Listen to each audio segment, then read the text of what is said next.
Halo, Assalamualaikum. Testing, testing, testing, testing. Alright, hello, Assalamualaikum. So, ini kita masuk lagi pada video baru. Tajuk dia transformation. So, sebelum itu saya nak bagi satu disclaimer untuk yang baru saja menonton video-video saya. Video-video saya khasnya tidak berfokuskan kepada silibus sekolah.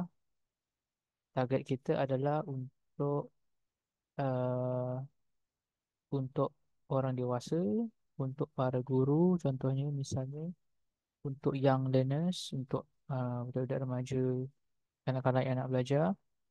So kita punya format pengajaran pun dia sedikit berbeza lah, sedikit struktur dia berbeza kan. Okay. Baik, so hari ni kita nak masuk transformation. Sebelum tu transformation ni kita pergi kepada definisi dia. Kalau masuk transformation, transformation ni adalah perubahan. Okay. Bahasa Inggeris transformation, dalam bahasa Melayu transformasi, perubahan satu titik ke arah satu titik. Macam tu. Kita pergi definisi dah. So definisi titik pertama ni sebagai objek, manakala titik yang kedua ni adalah image. So dia melalui satu transformasi. So ringkasnya macam tu dia punya definisi dia. Okay.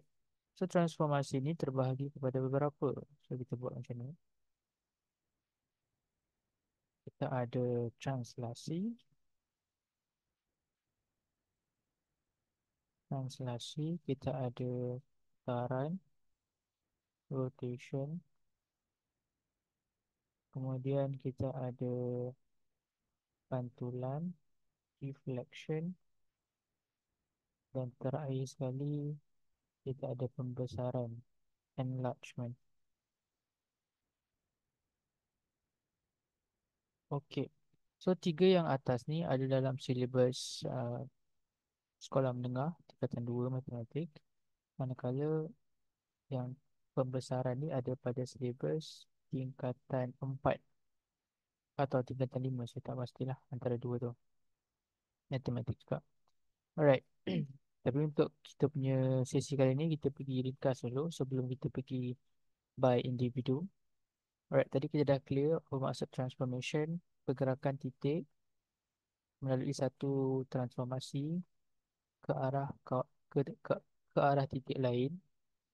Jadi kita namakan dia objek kepada image.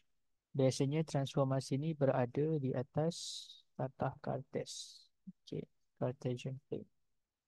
So nanti korang yang tak faham apa itu satah kartes, saya ada buat satu video khas mengenai satah kartes dan korang boleh faham lah macam mana kita nak attempt ataupun kita nak treat satah kartes ni. Okay, Cartesian plane. Alright, so let's say kalau objek tu dekat sini, let's say image tu mungkin dekat sini. Macam tu. Kalau kita nak bagi satu color yang berbeza, ni objek, image tu boleh jadi di mana-mana sahaja melalui mana-mana jenis transformasi. Mungkin ada kat sini boleh, kat sini boleh, sini boleh, kat sini boleh. Okay. So maksudnya tergantung kepada transformasi dia. Ringkasnya macam tu. Jadi dalam discussion transformation dia ada dua jenis. Pertama berbentuk titik, kedua berbentuk bentuk, berbentuk shape. So mungkin macam ni saya contoh kita bagi satu shape di sini. Contoh kita ada kotak. Nah ni kemudian mungkin dia melalui satu transformasi juga. Ya kotak balik. So, dia melalui satu transformasi. Nah dekat situ sama pula shape dia. Okay. Tak apa, kita assume sama shape dia. Okay. So biasanya objek kita label dalam bentuk dalam bentuk abjad.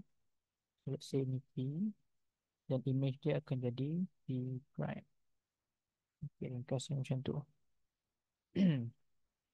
Okay, so saya akan discuss setiap satunya secara dasar je. Nanti kita akan discuss dalam topik yang dalam video yang berbeza lah.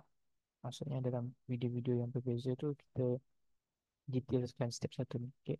So sekarang kita pergi roughly translasi, putaran, pantulan, pembesaran. Kalau bahasa Inggeris dia translation, rotation, reflection dengan enlargement. Okay. Right. So kita guna Sata Kartes sudah. So kita pergi pada next slide dulu sebentar dulu. Pergi pada next slide. Okay. So kita pergi yang pertama boleh. Kita pergi translasi.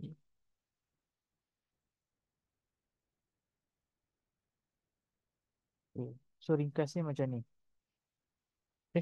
Apa ni? Sorry. Okay, sorry. Terus.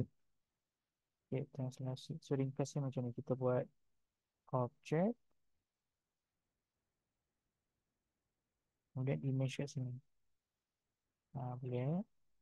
Kita, kita tak pergi ni dulu lah. Kita tak pergi satu kata dulu. Kita pergi dia punya, apa dia punya method dia. Okay. So dekat sini, translasi ni macam mana berlaku? Translasi ni adalah dalam bentuk code ataupun dalam bentuk direction. So dia bagi direction kat sini. Direction X dengan direction Y. Jadi dalam satu kata nanti kita boleh bayangkan pergerakan objek tu. Contoh kat sini. Dia gerak berapa dari paksi Y dan berapa dari paksi X. Contoh X tu 5. So dia gerak macam tu. Y tu -2. So dia gerak ke bawah. So ni kita akan discuss lagi lebih lanjut lah. So image dia kat sini. Ni kita akan discuss lebih lanjut kemudian. Okay. Kemudian kita tengok translasi dah. Kita tengok putaran.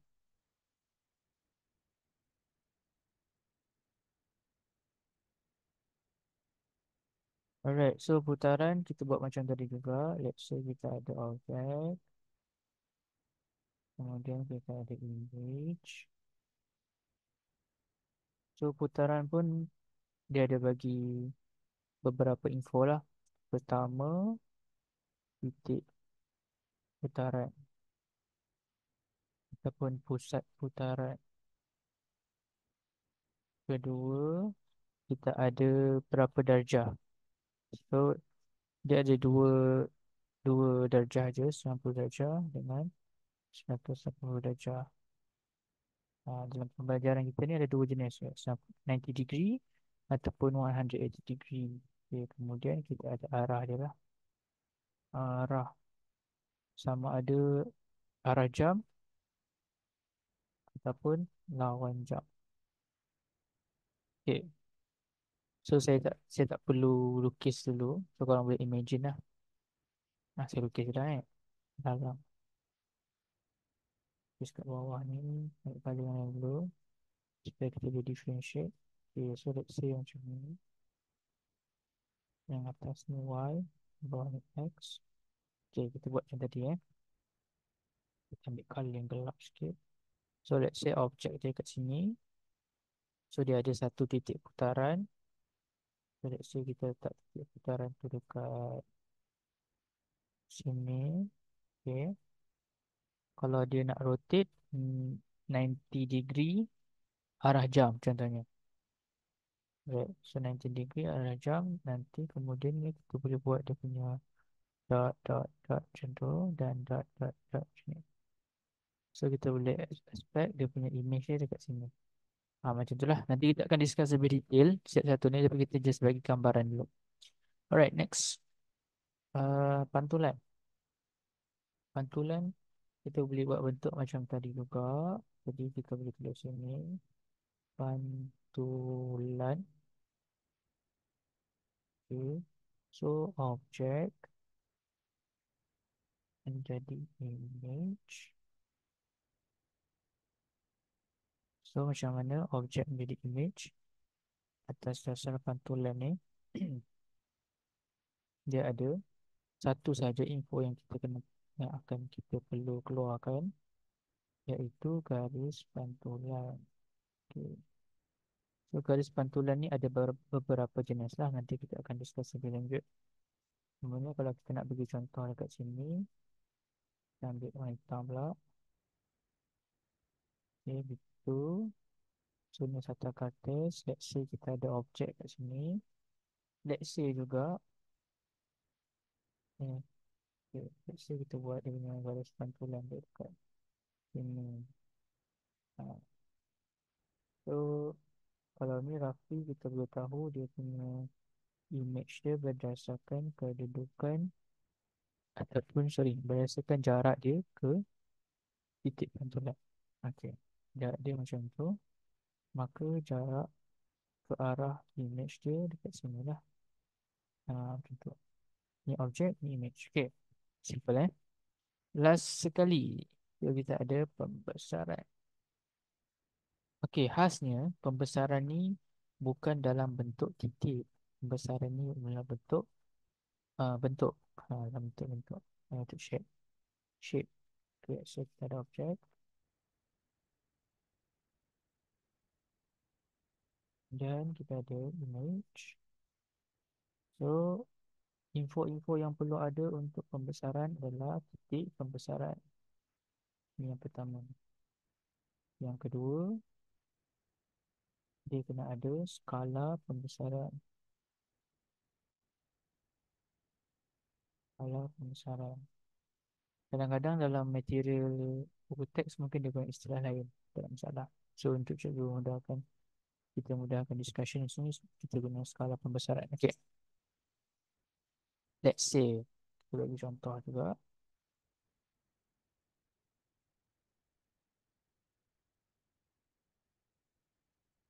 Y, X, kemudiannya ada bentuk. Let's say kita letak bentuk dekat sini.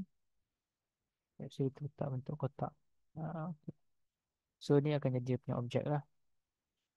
Kemudian daripada satu titik, contoh titik dia dekat sini, dengan satu skala, image dia jadi dekat belakang ni. Gitu contoh. Adalah teknik dia kan. Tapi nak bagi contoh gambaran apa yang akan berlaku. Right, so itu saja pada hari ini. Jadi kita akan go through satu-satu dalam next video. Saja, Assalamualaikum, bye-bye.